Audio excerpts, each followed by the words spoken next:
and see what that value creates.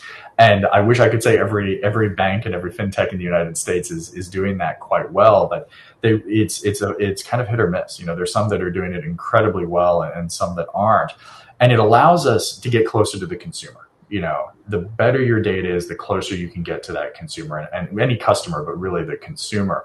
And so, one of the things that I'm really curious about is how we continue to learn from each other. So you look at India, one of the largest markets in the world. You look at the United States, an equal, a kind of a macro level large market, slightly less than a third of the population. But there are opportunities where the scale of those two things should be able to work together, right? And I really look forward to finding ways for those discussions to go.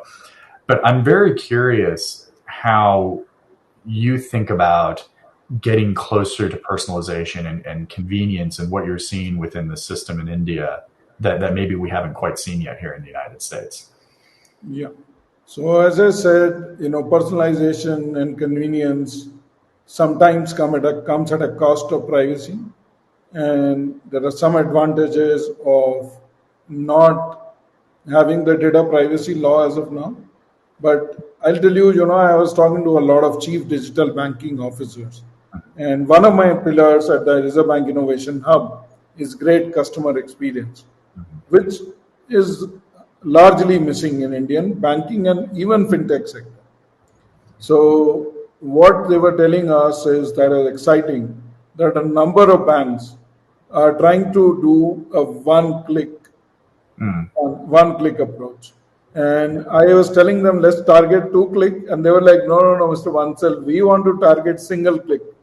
And that's amazing. The other thing is, a number of banks are working on, what do you call that, menus which get customized based on my last few transactions. I'm not sure what the technical term is. Because they were like, if Rajesh enters his banking app, they know that he invariably does to transfer money or pay a bill, right? So why do I need to have great, complicated menus? Why can't the bank present only those two menus to me at first go? So a lot of work has been happening on consumer experience, but I've had somebody, an intern of mine, look at 20 top banks and in fintechs and looking at how their UI UX is designed. That's great. And how potentially that is playing a role in digital adoption of consumers of that bank or fintech.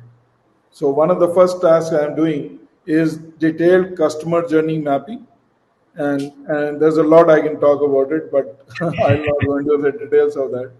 Well, it's interesting. So at FDITECH, the first 4 jobs that we created, kind of domain skill jobs, SMEs in the technical space. First was data. Second was customer experience. Third was artificial intelligence. And fourth is resilience, and with a focus on cybersecurity. And I wonder if we look at those 4, I think there's a thread across our entire discussion, right? We've talked on AI, we've talked on data, we've talked on customer experience, and I would be remiss if I didn't say cybersecurity, because obviously, there's a lot of stuff going on there that we have to pay attention to. But I'd be very curious, in India, how does that data work? So, the banks have a lot of the data, the fintechs need a lot of that data to kind of figure out what they're, kind of really refine their business model, refine their offering. How are those dynamics right now, and how do those two organizations work together? So one is that India does not have, mandated open banking like UK or Australia, as you would know. Yeah. So what is happening is a lot of payment fintechs have a lot of consumer data themselves. So they are using it and leveraging that data to actually offer credit today. So that's one. There is another set where the fintechs are leveraging data of the gig companies, their workers, millions of them, to offer credit. Because let's say a food delivery company or an Uber or an Ola, there is a good track record of how many years I've been driving and what's my usual this thing. So that's one aspect. Thirdly, the data sharing by banks and fintechs is, as of now, not taken off in a big way. And I'm sorry, I am again bringing an account aggregator. We were trying to fix the right framework under which this can happen. and it doesn't remain a bipartite, system.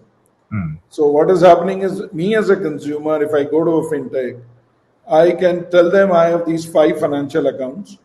You can pull data with the same API framework and machine readable format, and then you run your credit algorithms to give me credit. So this Mm. is where it is playing out. A number of banks went live about a few weeks ago.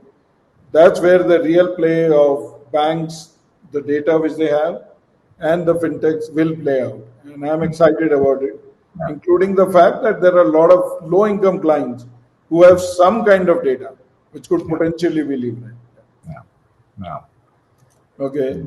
So tell me, in terms of collaboration, because our listeners would be very keen, Yeah. what do you think are the synergies between Indian and American fintech ecosystem? And how can we collaborate in a mutually beneficial way? You mentioned about it, but I'm curious so that our audience get the best out of it. One of the challenges we have in the United States right now is we just don't have enough people actually building the tech, right? We just don't have enough people. We could double the number of people building tech in the United States and there would still be a gap, right? And India has this amazing capability of doing that. I mean, top in the world, right? And so to me, I would say a couple of areas jump up, but the first is I think there are tremendous opportunities, especially as we look at these broader global digital supply chains. There are opportunities, especially for democracies, and you're talking to between India and the United States, you've got kind of the two poster children for some of the best democracy out there, for them to work together in ways that are auditable and traceable and all that other good stuff. This is we are in a great moment where I think Indian and American fintechs could really work together to build some of these, so that's the first one. The second is I think there's a lot of great activity in both countries that just isn't visible to the other side. Yeah. And so a fintech doing A in the United States, a fintech doing B in India, and you realize that if you put A and B together in both markets, there's tremendous value. And so just creating the forums, and I really hope out of discussions like this, both communities, we can kind of get everybody to lift their eyes up a little bit and say, okay, what else is going on out there?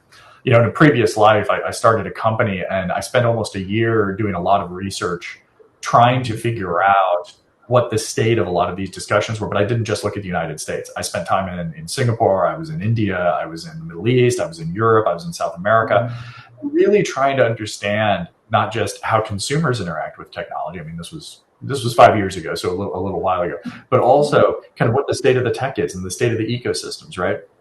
And I was in Nairobi, of all places, and I got to sit in their fintech ecosystem, and it was absolutely fantastic. Like, there's great work going on there. I was in a couple of different places in India, same thing. And so there's this huge opportunity there. I also think, just frankly, the internet is built on open source technology that everyone shares. Right. You look at how TCP/IP works. You look at how HTTP works. These are the plumbing. These are the things that make everything work. Right. Yeah. We're now starting to build these layers on top of it. Payments is one. Right. Identity is going to end up being one. Workflow is going to be one. Distribute. There are a bunch of different what I call distributed technologies, and that plumbing. If people in India are working on it, people in the US are working on it, they should be working on it together so those things talk to each other. Because that's the biggest opportunity, is for democracies especially to have those infrastructures capable of working together. Yeah, well, I couldn't agree more, because the fact that India, we talk about 1 billion people, but obviously income levels are still not that high, and the true democracy is where US has the highest GDP in the world. So there is a lot of synergy which we could draw from each other. And as you mentioned, I think one is this festival itself. That's why it's called the Global FinTech Festival. And the fact why I managed to rope you in, the purpose was to get this ball rolling and see how we could set up India-US dialogues to pick it up with informally and then more formally. And I'm very excited about the instant payment system, Fed, now that you're launching. So what we could do together, and also on some other projects which use DLT. So we have a few minutes left. Any questions for me? Well, I would just be curious. I obviously have an American perspective on where I see opportunities for collaboration. You've just highlighted one, but I mean, what are some other places where you think we should be collaborating? So as fintechs? Or regulators or banks? I mean, Good, you caught me there. So one is, as fintechs, first of all, I'll give you an example what we have done recently. India has connected with Singapore's instant payment system. So very soon, next month, India and Singapore, we could send money instantly. That's one that has happened. That's why I mentioned Fed Now, which should go live in 23. That we could build on how we could do something together, and that's where the fintechs will play a role. Earlier, the big companies played all the role in building the pipes connecting the global banks and the financial institutions.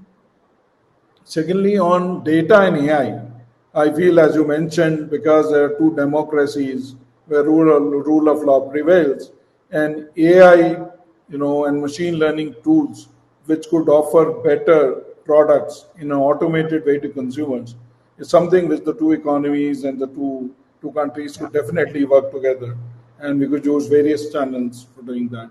So these are two things that immediately come to my mind. Yeah. that's great. Okay. So, should we? I think it's time we need to stop now. So, thanks so much, Sultan, for this engaging conversation. I know we can go on and on, but in the interest of time, we have 30 minutes, and I want to give Swati 1 minute extra so that she can wind it up. Thank you very much. Thank you so very much, Mr. Bansal. Thank you so very much, Mr. Meghji, for joining us today. And it was indeed a pleasure for us to have you all for the session. And thank you for joining the Global FinTech Fest as well. And I would like to even thank all our delegates to come here and join this session. And I hope that everyone enjoyed this session. Thank you so much, and have a great evening ahead. Thank you. Thank you. Bye bye. Bye bye.